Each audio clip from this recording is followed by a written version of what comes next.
Haleluya.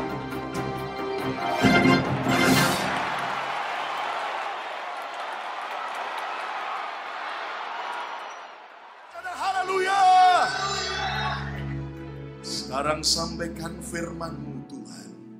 Pengurapan-Mu buat kami. Membuat kami menangkap, menyambar firman-Mu dengan kuat. Terima kasih. Dalam nama Yesus, semua kita berkata, amin. Tetap berdiri, tepuk tangan yang meriah untuk kemuliaan Tuhan.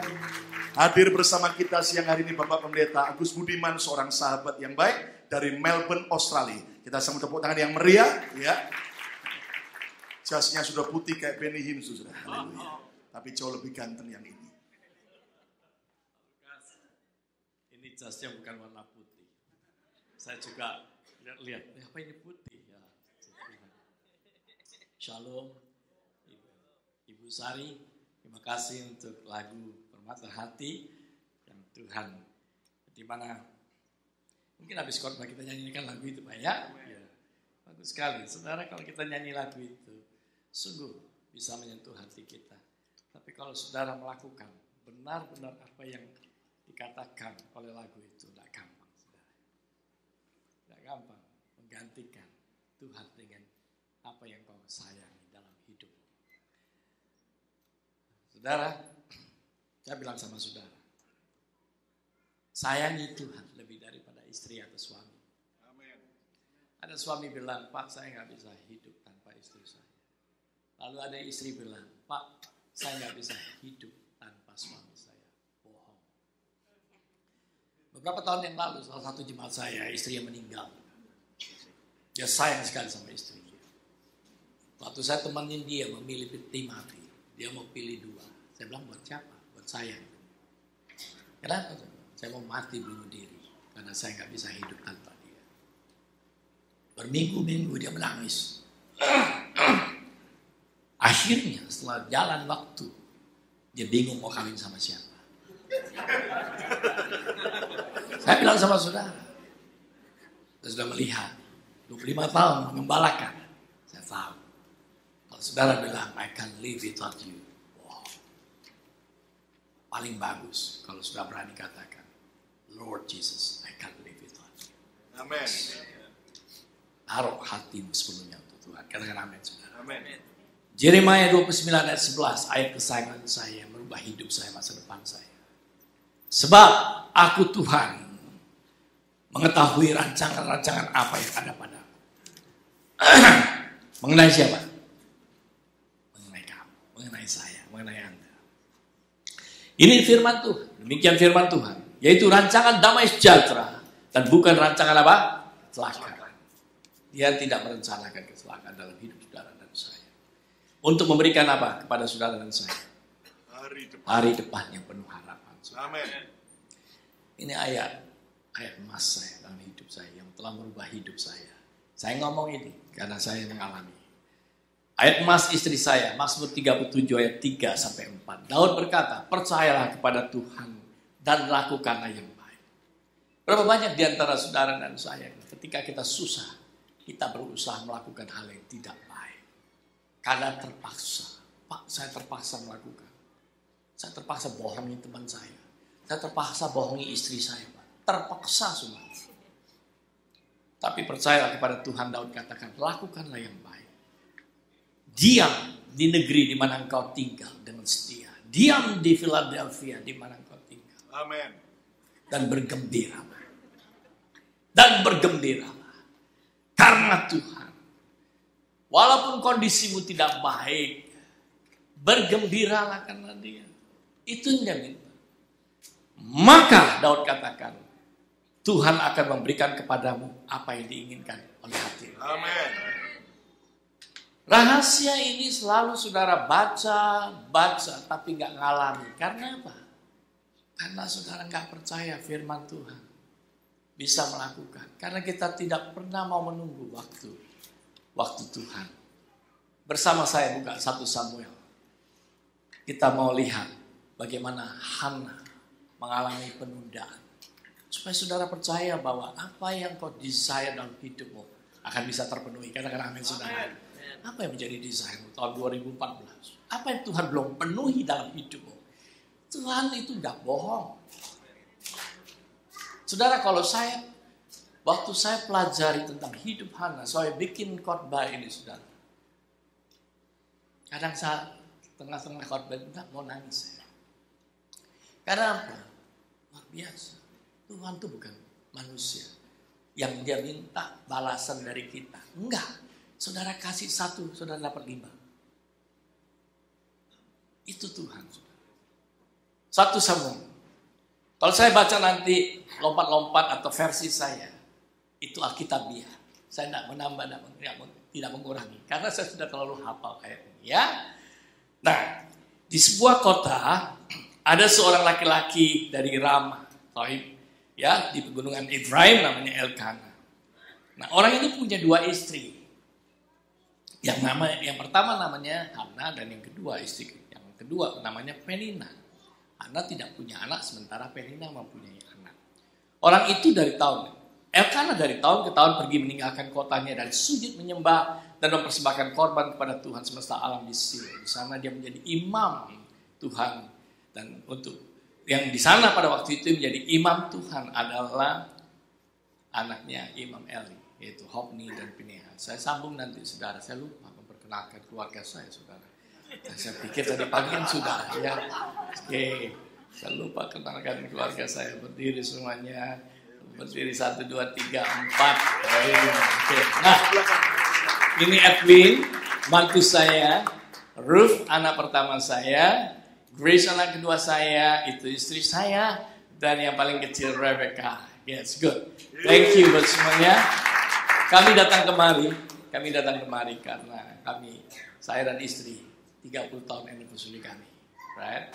Dari 30 tahun kami menikah, tahun 28 Oktober, waktu itu tahun 83 di Jerman Barat. Saudara.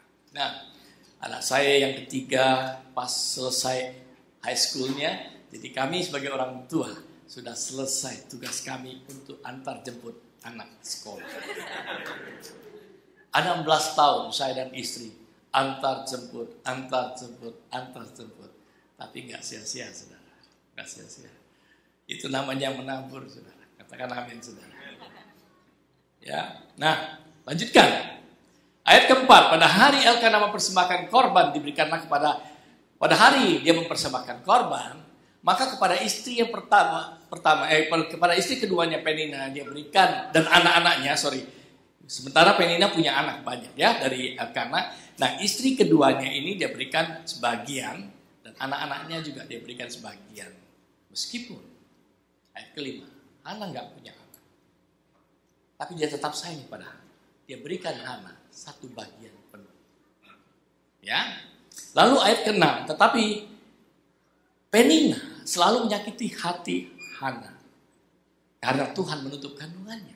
Ayat 7, saudara. Demikian terjadi dari tahun ke tahun. Saudara. Sehingga setiap kali Hana pergi ke rumah Tuhan, Penina selalu menyakitkan Hana. Sehingga dia menangis dan tidak mau makan. Ini kejadian di dalam gereja. Setiap kali kalau kita mau ke gereja, kadang-kadang kita mikir, gue males deh ketemu orang itu. Gue males banget. Lihat mukanya sebel, sombong, sok. Gitu. Ngerti maksud saya? Kadang-kala Anda memutuskan untuk pindah gereja lain karena Anda tidak suka ketemu orang yang Anda tidak suka. Padahal kalau Anda pindah ke gereja orang lain, gereja orang lain juga jadinya nggak bagus gara-gara Anda. Jangan pernah pindah gereja karena nggak suka sama seseorang. Saudara, Anda diproses di dalam gereja, katakan amin, saudara. Di gereja ini bukan kumpulan orang-orang baik, saudara, bukan. Mau kumpul orang baik-baik di kuburan. Di gereja, sementara saudara dan saya masih individual, masih bernapas, saudara. Kita ini masih bisa menyakiti orang baik, katakan amin, saudara. Ya, jadi jangan anggap diri kita lebih kudus dari orang lain. Kalau orang lain menyakiti kita, pasti ada purpose Tuhan, katakan amin, saudara. Hana disakiti Penina karena Tuhan punya purpose. Alright? Nah, yang paling jelek apa? Orang yang menyakiti orang lain. Goblok, siapa mau? Siapa yang mau? Karena apa? Kau dipakai Tuhan untuk orang lain supaya diberkati, engkau tidak diberkati. Makanya jangan sakiti orang lain. Oke? Jadi jemaat yang baik. Benar kan Pak Lukas? Ya. Tetapi madunya, oke, that's good. Demikian tahun ke tahun. Nah, 8, ayat 8. Lalu Elkana suaminya berkata kepada Hana, Hana, mengapa engkau menangis? Mengapa engkau tidak mau makan? Mengapa hatimu sedih? Bukankah aku lebih berharga daripada 10 anak laki-laki? Ayat ke-9, pada suatu kali setelah mereka habis makan dan minum di Silo, berdirilah Hana. Sedang Imam Eli duduk di kursi dekat tiang pintu bait suci Tuhan. Dan dengan hati yang pedih, hati yang sedih, Hana berdoa kepada Tuhan sambil menangis terseduh-seduh. Kemudian bernazarlah Hana kepada Tuhan. Ini yang dinyanyikan oleh Ibu Sari tadi. Permata hati. Ya. Kemudian bernazarlah Hana kepada Tuhan. Tuhan semesta alam, jika engkau sungguh-sungguh memperhatikan sengsara hambamu ini dan mengingat kepada hambamu ini, ya, dan tidak melupakannya, tetapi engkau memberikan kepada hambamu apa yang hambamu inginkan, maka anak yang kau berikan itu akan kupersembahkan kepada engkau seumur hidupnya. Pisau cukur tidak akan menyentuh kepalanya. Ya, ketika perempuan itu terus-menerus berdoa kepada Tuhan, ayat ke-12, maka Eli mengamati mulut perempuan itu, dan karena Hana berkata-kata dalam hatinya dan hanya bibirnya saja bergerak-gerak, tetapi suaranya tidak kedengaran, maka Imam Eli, pendeta Eli, menyangka perempuan itu mabuk. Lalu Eli menegur Hana, katanya, berapa lama lagi engkau berlaku sebagai orang mabuk? Lepaskanlah dirimu daripada mabukmu. Ini pendeta yang tidak kenal jemaatnya, saudara. Pendeta yang kenal jemaat, pendeta yang tahu siapa persoalan jemaatnya. Katakan amin, saudara. Ya, berdoa buat pendeta, saudara. Pendeta Mas, kalau punya masalah jemaat nggak tahu. Tapi kalau jemaat punya masalah, pendeta harus tahu. Lucu kan? Lucu kan? Haleluya. Tapi saya lihat pendetamu itu seger, seneng. Amin. Waktu saya ketemu dia, berat badannya nggak menambah. Sekarang tambah gitu. Saudara harus peringati Pak Lukas, pintu surga itu sempit. Tetapi Hana menjawab, bukan tuanku, aku seorang perempuan yang sangat bersusah hati. Anggur ataupun minumannya memabukkan tidak aku minum, melainkan aku mencurahkan isi hatiku di hadapan Tuhan. Janganlah anggap hambamu ini seorang perempuan dursila, sebab karena besarnya cemas dan sakit hati hambamu bicara demikian. Jawab Eli, pergilah dengan selamat. Allah Israel akan memberikan kepadamu apa yang kau minta daripadanya. Sesudah itu berkatalah perempuan itu, biarlah hambamu ini mendapat belas kasihan daripadamu. Lalu Hana keluar dan makan dan minum, dan mukanya tidak lagi muram seperti biasa. Keesokan harinya bangunlah mereka pagi-pagi lalu sujud menyembah di hadapan Tuhan. Kemudian pulanglah mereka ke rumahnya di Rama. Ketika Elkana bersetubuh dengan Hana, Tuhan mengingat Hana. Dan kemudian Hana setahun kemudian mengandung dan melahirkan seorang anak laki-laki, dia namakan Samuel. Sebab katanya, aku telah memintanya daripada Tuhan. Ayat 21, Elkana laki-laki lalu pergi lagi untuk mempersembahkan korban kepada Tuhan. Dia ajak Hana, tapi Hana bilang, Papa pergi sendiri. Karena nanti setelah anak ini 3 bulan usianya, aku akan membawa persembahan dan sekaligus membawa Samuel untuk diserahkan kepada Imam Eli. Dan Samuel akan tinggal di sana untuk selamanya. Lalu kemudian Elkana ayat 23 berkata kepada Hana, perbuatlah apa yang kau pandang baik, tinggallah sampai engkau menyapi dia. Hanya Tuhan kiranya menepati janjinya. Saudara, perempuan itu sering sekali berhikmat, ya. Suami, kalau kau ingin sukses, dengarkan suara istrimu. Ya, istri yang bijak, istri yang suka berdoa, katakan amin, saudara. Halo, ada istri yang suka baca-baca apa? Facebook dan semua chatting-chatting semua. Istri yang bijak, istri yang selalu berdoa, dan suami yang baik, suami yang selalu mendengar suara istrinya. Katakan amin, saudara. Suami Elkana sangat mengasihi Hana. Dia mendengar kata Hana. Jadi tinggallah Hana dan menyusui anak itu sampai selesai. Ayat 24, setelah perempuan itu menyapi anaknya, dibawanya Samuel ke rumah Allah bersama dengan seekor lembu jantan yang berumur 3 tahun, 1 eva tepung dan sebuah anggur. Lalu diantarkannya ke dalam rumah Tuhan di Silo. Waktu itu Samuel masih kanak-kanak. setelah mereka menyembelih lembu, mereka mengantarkan Samuel kepada Imam Eli. Lalu kata perempuan itu kepada Imam Eli, mohon bicara tuanku, demi tuanku hidup, akulah perempuan yang dahulu kamu sangka mabuk. Tapi untuk itulah aku berdoa kepada Tuhan, dan Tuhan menepati janjinya kepadaku. Lalu dia berikannya Samuel kepada Imam Eli, dan kemudian maka mereka maka Samuel tinggal di sana dan tinggal bersama dengan Imam Eli. Lalu sujudlah mereka di sana menyembah kepada Tuhan. Dan kemudian setelah Hana menyerahkan Samuel kepada Imam Eli, dia pulang dan menuliskan puji-pujian bagi Tuhan. Di dalam 1 Samuel 2 itu puji-pujian Hana bagi Tuhan. Nanti di rumah baca. Kita lompat saudara sekarang ayat 11. 1 Samuel 2 ayat 11. Lalu pulanglah Elkana ke Rama, tapi anak itu, yaitu Samuel, menjadi pelayan Tuhan di bawah pengawasan Imam Eli. Nah ayat 18, adapun Samuel menjadi pelayan di hadapan Tuhan. Dia masih kecil, anak-anak, yaitu ibunya berlilitan baju efod dan kain lenang. Setiap tahun ibunya Hana membawa dia jubah kecil dan membawa jubah itu kepadanya. Apabila ia bersama-sama suaminya pergi mempersembahkan korban sembelihan tiap tahun. Nah, lalu Eli memberkati Elkana dan Hana.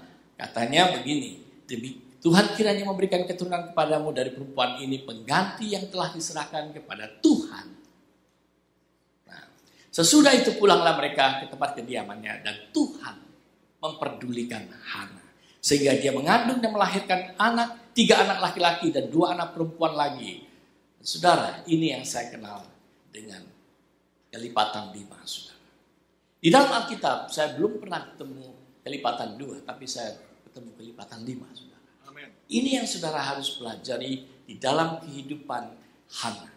Saudara, kalau Tuhan memberkati seseorang, dia tidak memberkati 1, 2, 3, tapi dia kasih 5, saudara. Tapi yang dia inginkan, supaya dia menjadi permata hatimu, dan saudara tidak bisa menggantikan dia dengan yang lain. Katakan amin, saudara. Nah ini rahasianya. Kita belajar dari Hana. Coba saya melihat. Saya punya PowerPoint dulu, saudara. Supaya kita belajar poin-poin yang kita ingin pelajari hari ini, saudara. Nah, kita lihat ya. Alright, nah, sebentar saudara, sabar sedikit.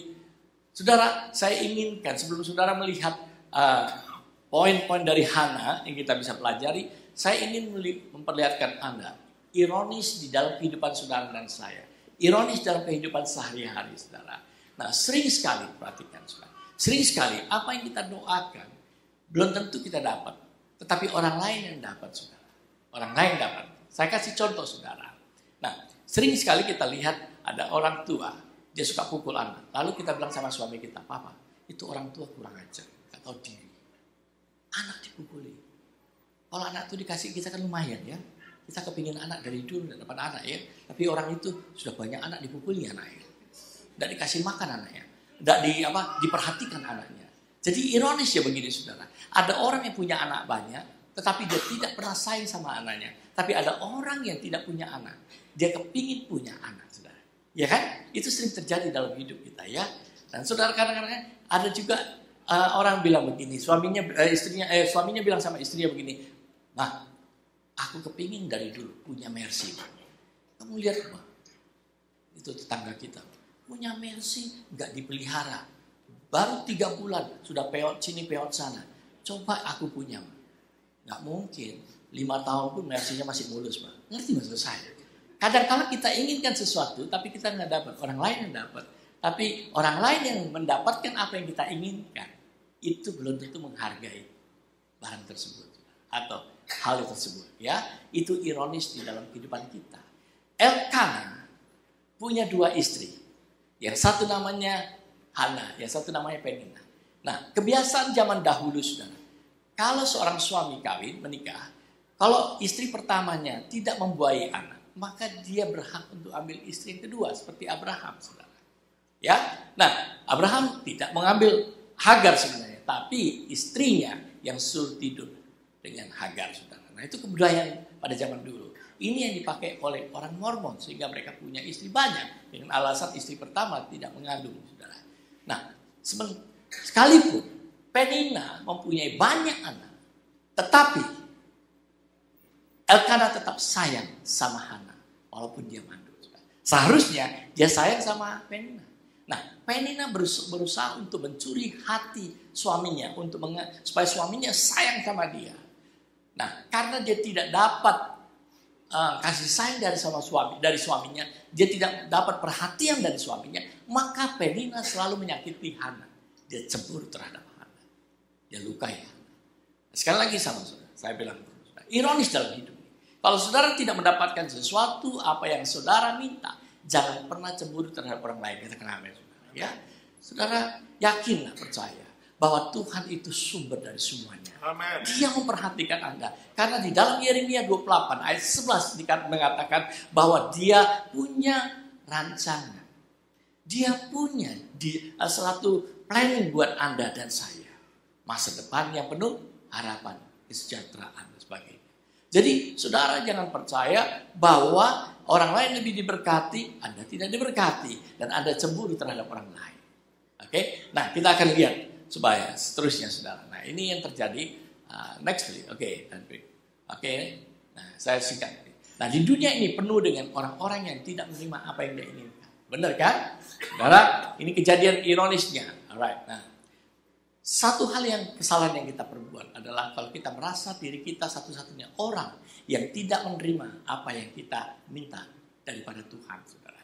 Nah, ada orang lain yang beroleh apa yang kita minta, kita cemburu sama orang lain karena mereka nggak menghargai apa yang kita inginkan. Ya, nah contohnya di satu pihak saudara diberkati, saya diberkati, di pihak lain saudara tidak diberkati, saya juga tidak diberkati, saudara. Contohnya saudara, ada orang kaya ingin punya anak, sementara orang miskin punya banyak anak, benar kan? Ya, kadang-kadang kita pulang Indonesia kita lihat, waduh, bu anaknya berapa? 9, aduh ibu gila, 9. Gua punya anak 2 ya susahnya setengah, mikirin ongkos sekolahnya segala macam. Zaman dulu saudara, zaman dulu perhatikan. Punya anak banyak itu berkat, nggak punya anak itu curse. Itu zaman dahulu di Timur Tengah. Ya, nah oleh sebab itu kenapa Hana pedih hatinya? Karena dia merasa itu curse dalam hidupnya. Dia merasakan hal itu demikian, dia sedih. Nah, tapi dia belum tentu menerima hal itu, belum tentu menerima. Oke? Nah, ada orang kaya punya anak, ingin punya anak, sementara orang miskin punya banyak anak. Saudara bisa sih sekarang, zaman sekarang saudara. Oh, kalau saya tanya, kamu kepingin punya anak berapa? 2 cukup om. Kenapa? Sekolah mahal om. Sekarang gini, saudara anakmu belum sekolah udah mikirin uang sekolahnya. Lucu kan? Orang Indonesia selalu begitu kan? Belum beli mobil sudah mikir untuk jual mobilnya. Benar kan? Halo, saudara coba naik mobil di Indonesia. Ini kenapa sih Pak di plastiknya masih dibungkus-bungkus semuanya Pak? Oh iya nanti ibu bilang gini, nanti kalau dijual copoti jadi masih baru kelihatannya. Belum beli sudah mau jual. Belum anak itu besar, belum sekolah sudah mikirin uang sekolahnya. Kita selalu begitu saudara. Nah ada orang yang pintar secara akademik. Ya, wanita yang pintar tapi nggak cantik, nggak menarik. Sementara ada yang tidak pintar tapi dia cantik, menarik. Saudara. Ya, apa? Sementara ada yang tidak pintar tapi dia cantik dan menarik, saudara. Nah, saudara, satu kali ada orang yang datang kepada saya, dia katakan, Om, saya heran, kenapa cewek itu jelek ya? Suaminya kok ganteng ya? Sudah tahu mau rahasia itu? Ternyata diselidiki, saudara. Istri, mama dan suami, dari laki-laki ini, saudara. Mamanya itu nggak cantik, saudara. Mamanya nggak cantik, tapi mamanya itu sayang sekali sama dia, care sekali sama dia. Jadi waktu dia sudah besar, dia berpikir dia akan cari istri seperti mamanya.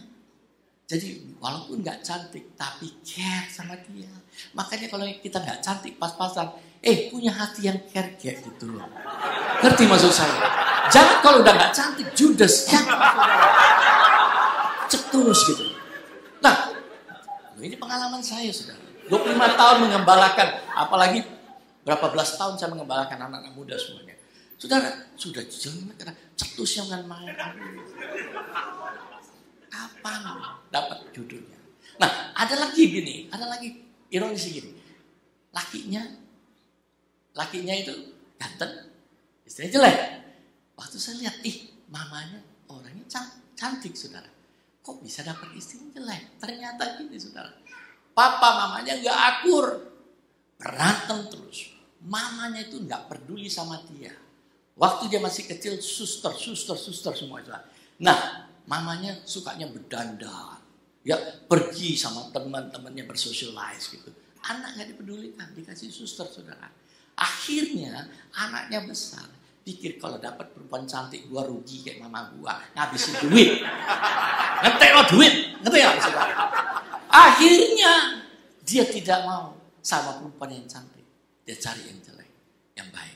Ngerti maksud saya? Jadi ironis dalam hidup ini. Ya, jadi jangan saudara cemburu kalau ada laki-laki yang dapat dia ganteng, dapat perempuan yang nggak cantik, nggak seimbang saudara. Aduh itu laki matanya kero atau apa ya itu? Saudara yang kero. Karena Tuhan itu adil, saudara. Tuhan itu adil.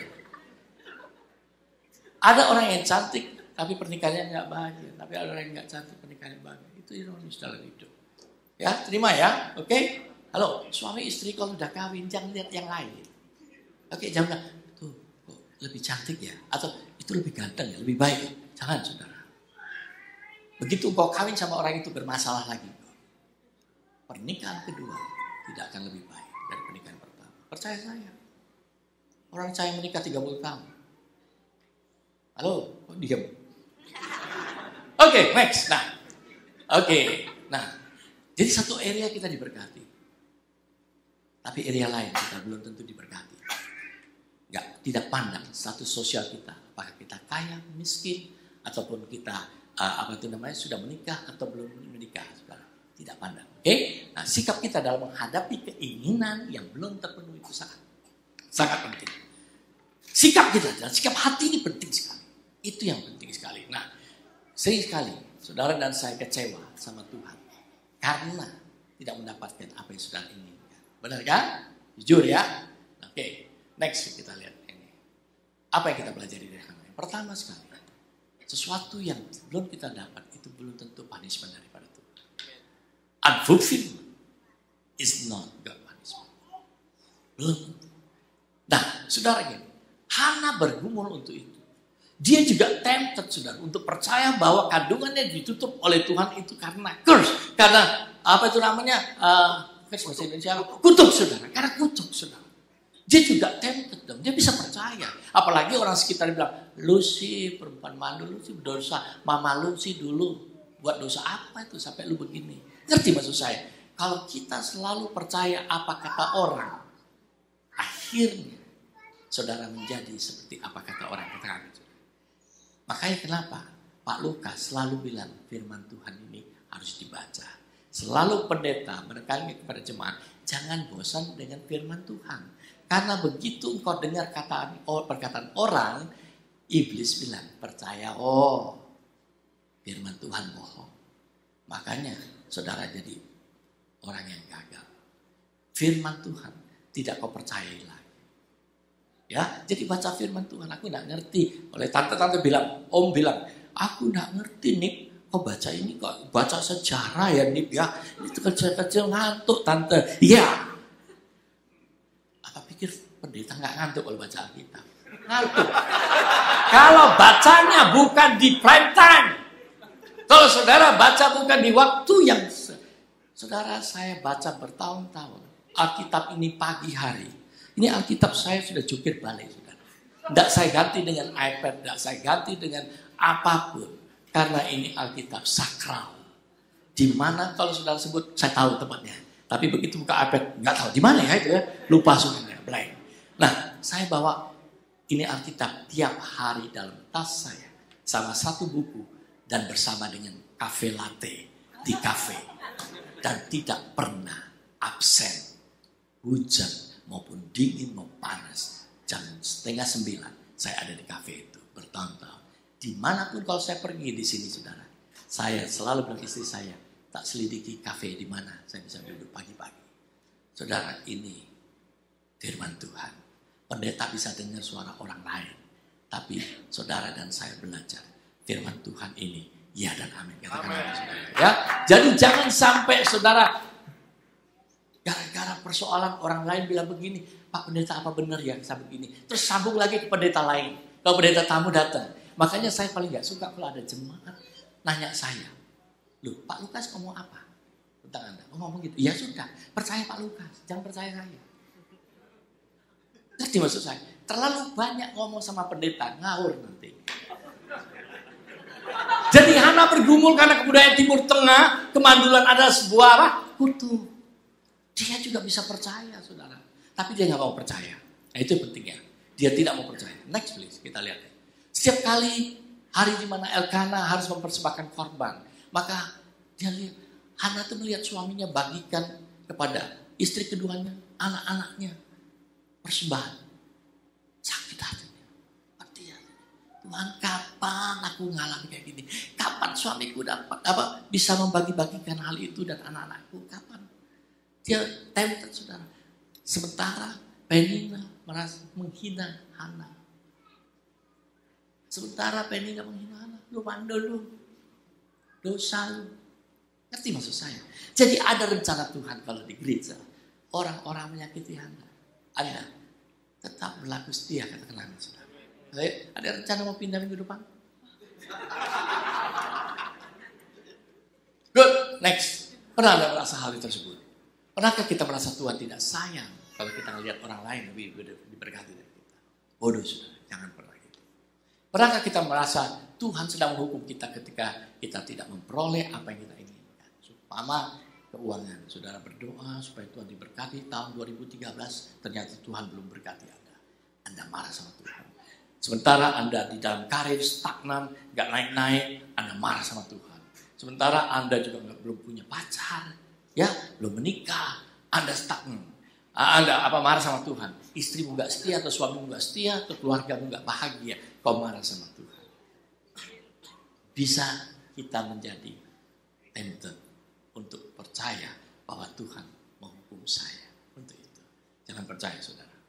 Semakin kita menaruh pikiran hal-hal semacam itu, semakin kita akhirnya jauh dari Tuhan. Ya, jadi jangan ambil pikiran negatif, katakan amin, saudara. Karena firman Tuhan ini selalu positif, katakan amin. Oke, nah kita lihat, saudara. Kita lihat yang berikutnya, saudara. Ini agak lambat, saudara. Sabar ya. Penina dan Hana memberikan kontras yang berbeda dalam attitude mereka. Bagi Penina, memiliki anak atau keturunan adalah sebuah personal accomplishment. Bukan lagi berkat anugerah Tuhan, karena gampang, sudah. Setiap kali tidur sama suami dapat anak. Ya, setiap kali tidur sama suami dapat anak. Setiap kali Anda berdoa dapat berkat. Setiap kali Anda berdoa dapat berkat. Anda jadi sombong dan bukan lagi anugerah Tuhan. Seolah-olah itu accomplishment, personal accomplishment.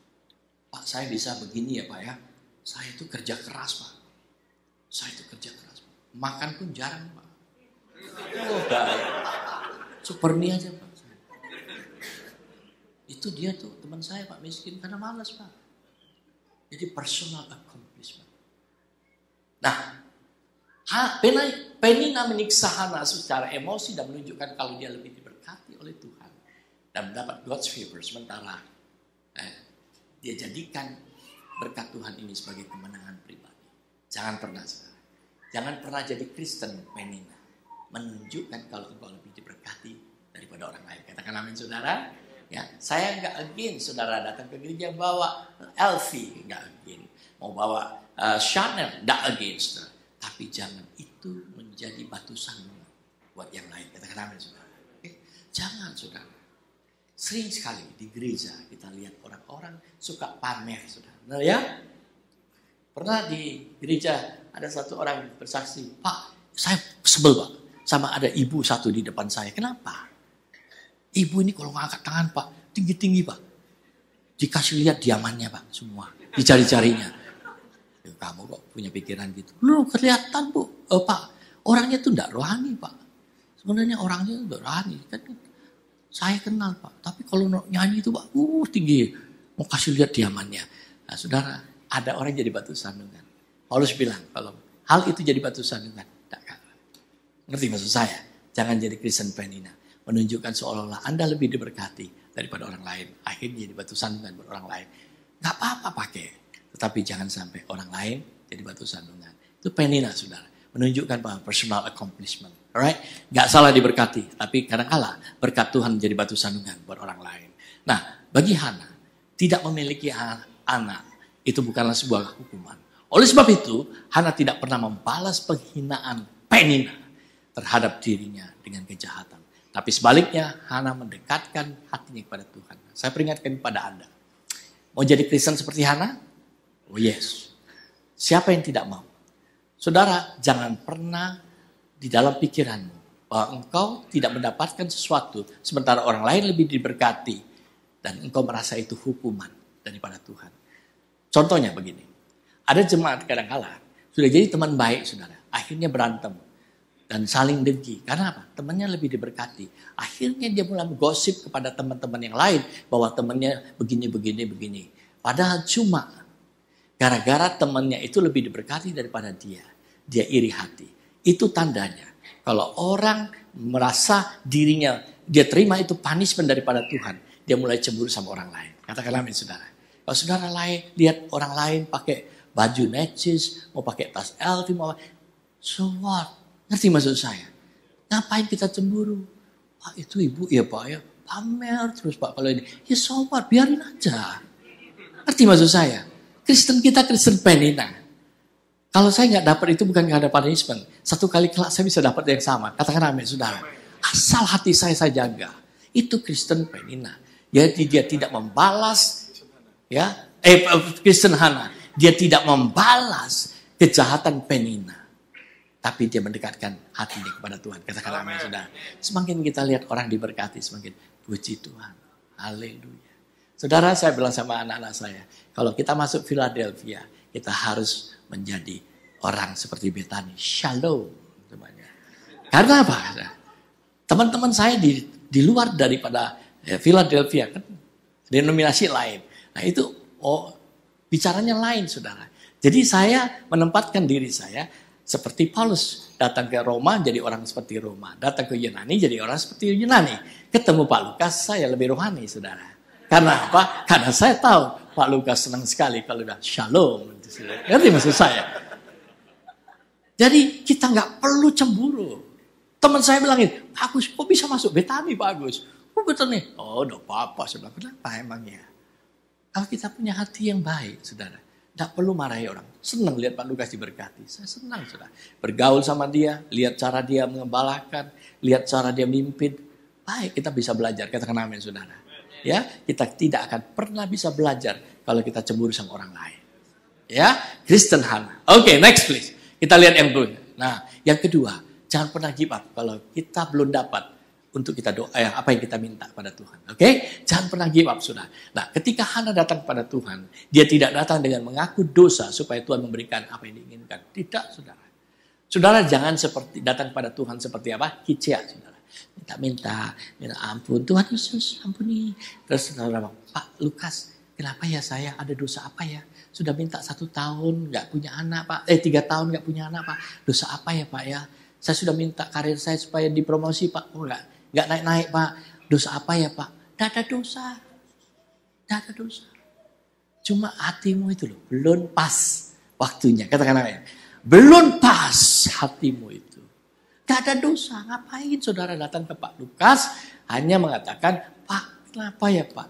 Jadi seolah-olah Anda mengatakan dirimu kau terima punishment daripada Tuhan. Bukan, saudara. Ya, ingin berdoa. Nah, Hana dia bergumul untuk itu dan kemudian, saudara, next kita lihat dia bernazar. 1 Samuel 1 ayat 11. Kemudian bernazarlah ia katanya, Tuhan semesta alam, jika sungguh-sungguh engkau memperhatikan sengsara hambamu ini dan mengingat kepadaku dan tidak melupakan hambamu ini, tetapi memberikan kepada hambamu ini seorang anak laki-laki, maka aku akan berikan kepada dia, kepada Tuhan seumur hidupnya dan pisau cukup tidak akan menyentuhnya. Dia berani bernazar. Dia berani bernazar. Nah ini dia, saudara. Dalam doanya, Hana bersedia untuk menyerahkan apa yang paling dia inginkan untuk dia beroleh. Ini yang Tuhan tunggu, saudara. Saudara boleh berdoa minta apapun, karirmu, untuk rumah, untuk financial, untuk mobil dan sebagainya, saudara. Untuk suami, istri. Tapi Tuhan tunggu sampai engkau bisa memberikan itu kepada dia kembali. Halo, sebelum dia memberikan 5 kali lipat, dia tunggu hatimu supaya dia tetap menjadi permata hatimu. Amin. Yang menjadi masalah, kita bisa bernazar, kita bisa janji, tapi belum tentu menepati janji kita. Itu manusia. Itu manusia. Buka bersama saya Yohanes 2. Yohanes 2, saudara. Kita lihat sebentar, Yohanes 2, supaya saudara mengerti Pak, kok saya belum diberkati? Oke, mari. Yohanes 2 ayat 23, saudara.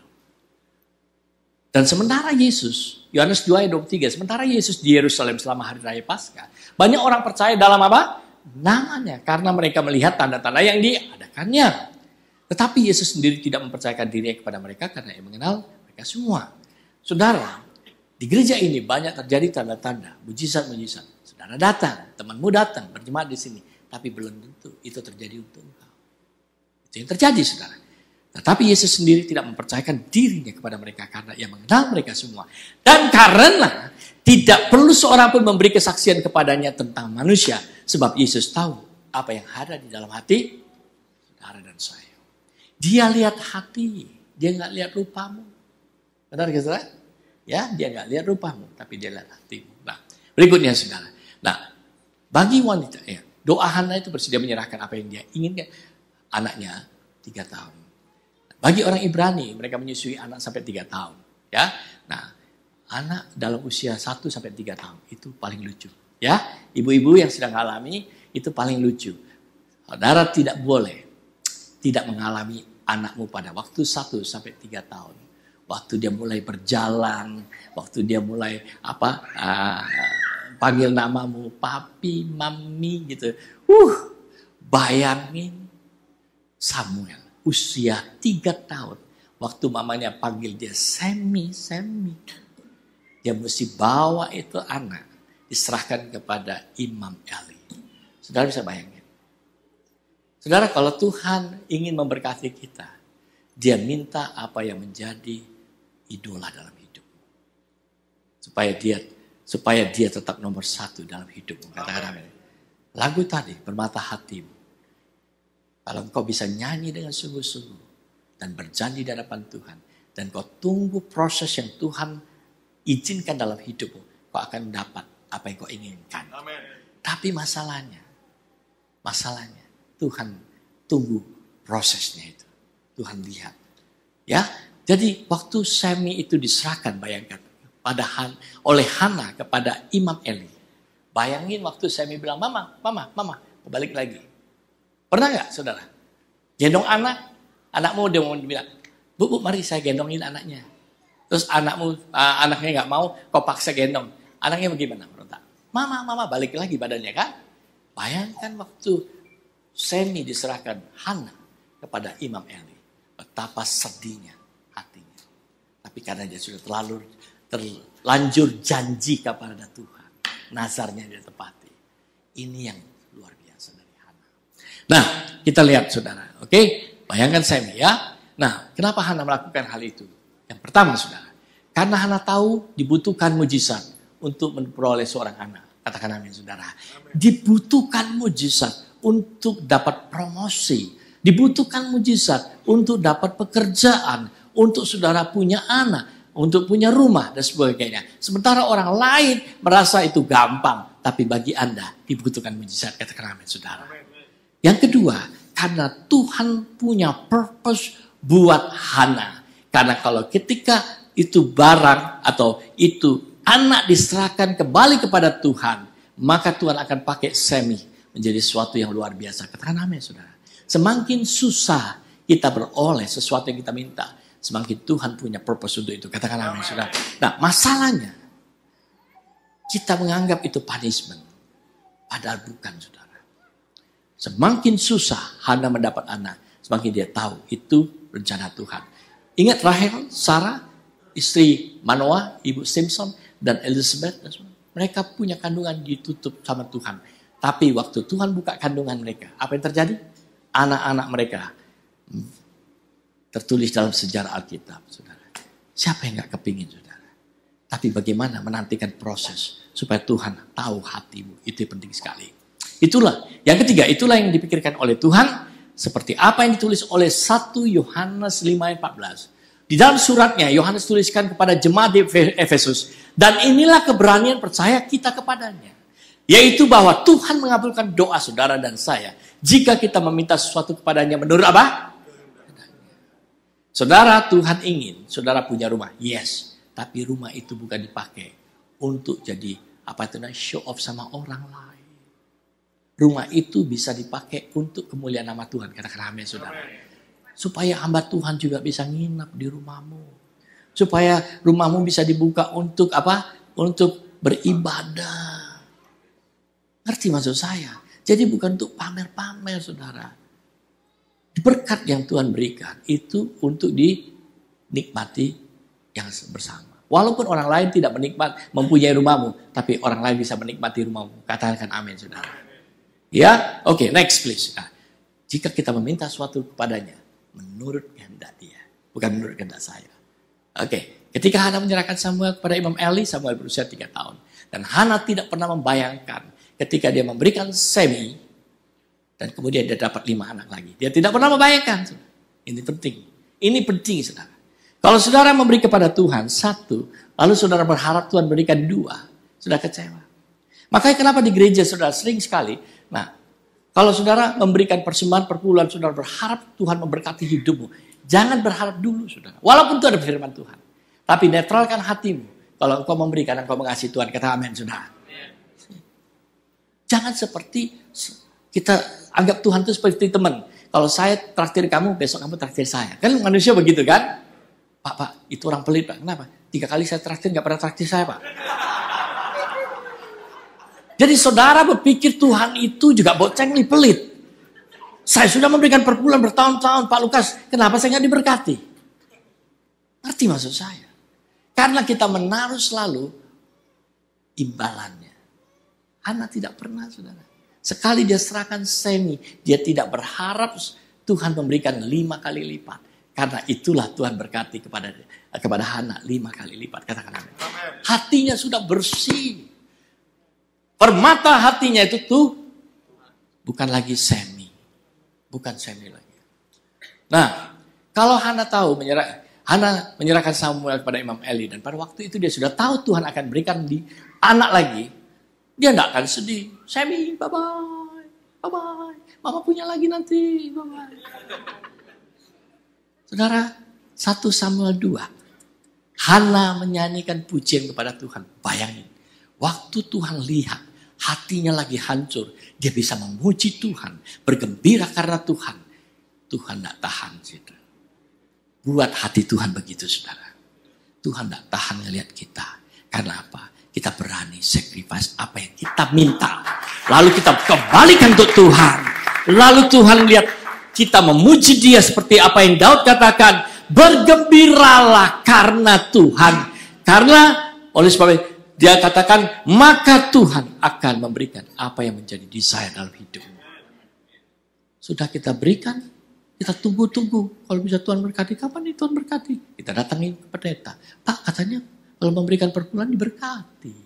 Kok saya udah 10 tahun beli, nggak diberkati. Saudara, jangan saudara. Memberikan dengan sukacita. Katakan amin saudara. Dan Tuhan permata hatimu. Tidak ada yang menggantikan Tuhan.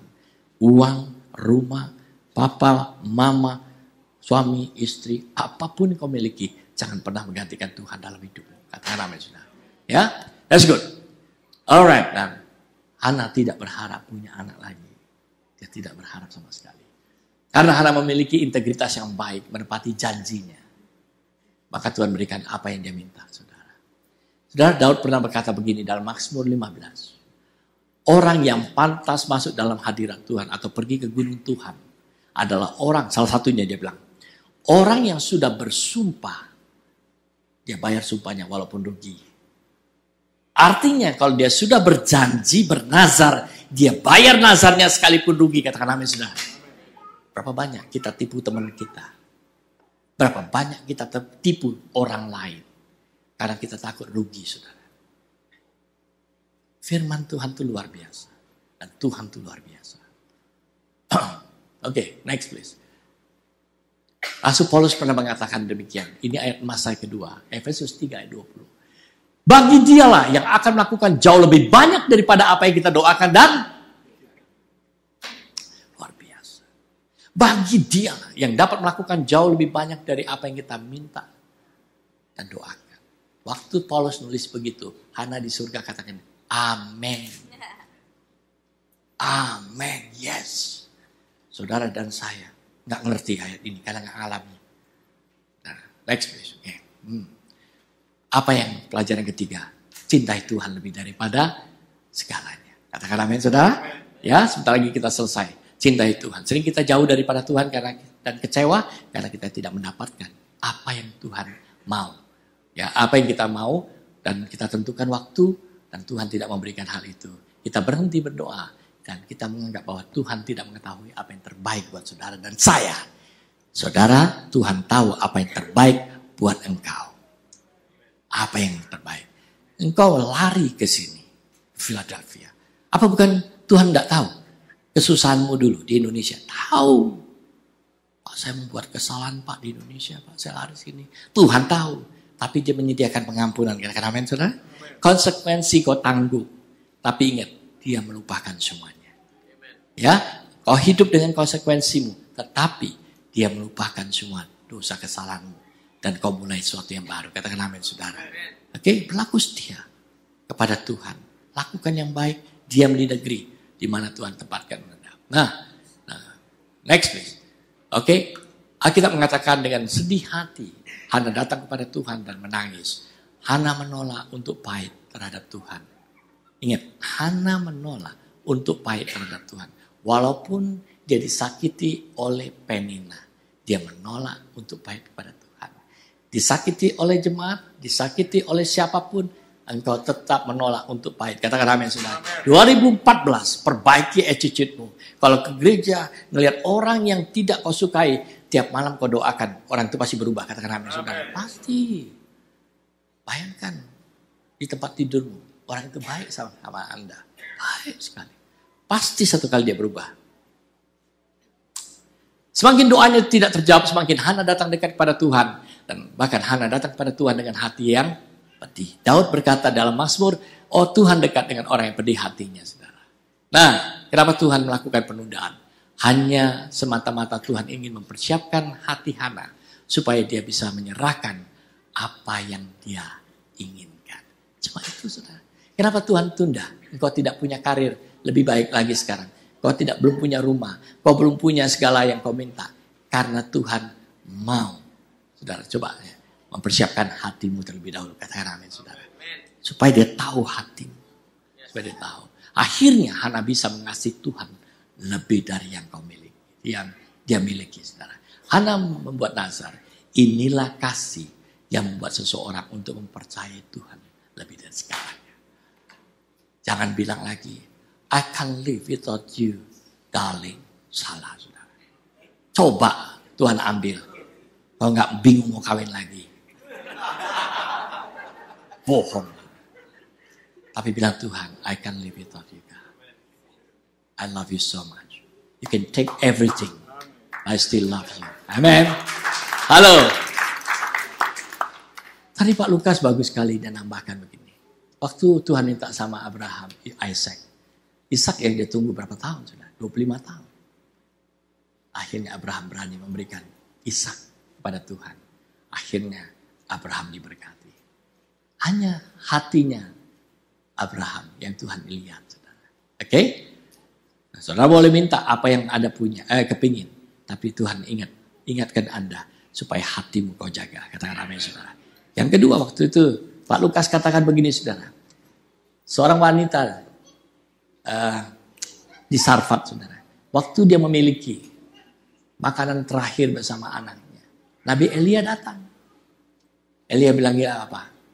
Buatin buat aku dulu, nanti buat kamu. Pendeta kurang ajar tuh. Udah gua kekurangan, lu minta lagi datang.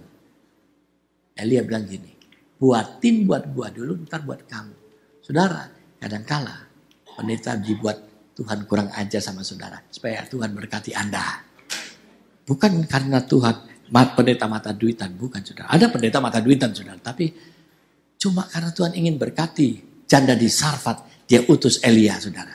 Dan Elia nggak tanggung-tanggung, minta makanan dulu, yang sisa buat kamu. Gitu. Dan sejak itu makanan itu tidak habis. Amen.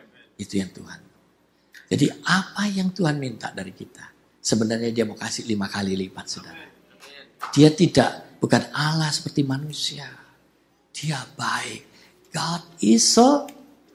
Amin. Mari kita berdiri semuanya.